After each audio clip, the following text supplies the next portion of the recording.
नमस्कार, मी महाराष्ट्र राज्याचा शिरोद्या गुरुचा चेअरमन शरद पवार. आज आजीनाथ महाराजच्या मंदिरामध्ये मी संगोबाच्या इथं आलेलो आहे.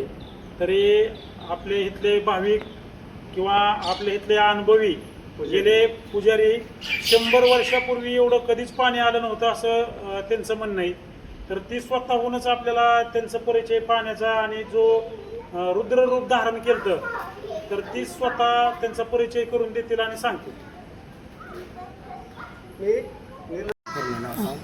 मी निलजचा तात्यासाहेब गायकवाड पुजारी, देवस्थानचा पुजारी. तर ह्या वेळेला एवढं पाणी आलं होतं की आता आम्ही उभं राहिलो ह्या ठिकाणी पाणी होतं त्या दिवशी. आणि एवढी भयान परिस्थिती होती की पाठीमागून पश्चिम बाजूचे जे काही द्वार आहे तिकडूनही पाणी इतकंच वाहत होतं. या नदीचं जेवढं वाहतंय एवढं पाणी पलीकडच्या दरवाज्यातून वाहत होतं. एवढं पाणी होतं की भरमसाठ सगळ्या शेतकऱ्यांचं नुकसान झालंय. मोटरी वाहून गेल्यात, ऊसांचं सगळी नासाडी झाली, पिकाची नासाडी झाली. जवळजवळ बऱ्याचशा लोकांच्या मोटरी वाहून गेल्या. ते 200-300 लोकांच्या मोटरी वाहून गेल्या नदीच्या कडेच्या सगळ्यांचं. ऊस सगळं पडलेत, सगळी पिकं पाण्यात आहेत. मकाची पिकं असेल, ऊसाचं असेल, सगळी पिकं सध्या पाण्यातच आहे.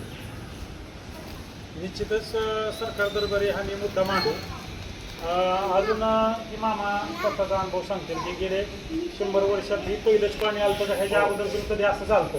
त्याच्या अगोदर कधीच झालेलं नव्हतं. पहिलंच पाणी म्हणायचं एवढं आहे, इतकं पाणी भयंकर पाणी आहे. जन्माला प्रश्न कळतं. असं 67 वर्षाचं वय आहे माझं.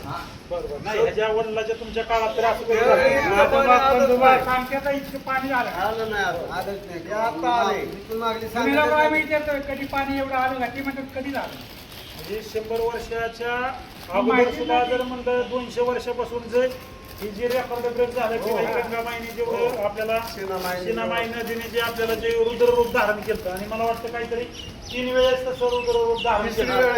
तिसरी वेळ होती ह्या आपल्या मे महिन्यापासूनची जी आज तीच मला वाटतं 2 वेळेस तरी मापात आलं. पण ज्या वेळेस तिसरी वेळेस तर भरपूर पाणी म्हणजे भरपूर म्हणजे बाहेर काय पार बाहेर तिसरा महापूर भयानक. तिसरा महापूर.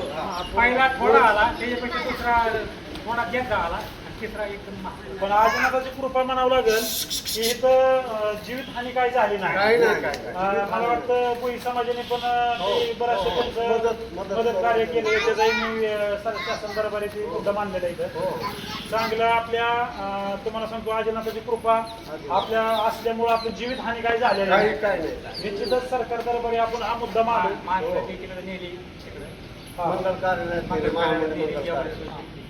ठीक आहे, धन्यवाद. आम्हाला वेळ दिल्याबद्दल आणि माहिती दिल्याबद्दल सरकार तुमच्यावर सहर्ष स्वागत करीत आहे.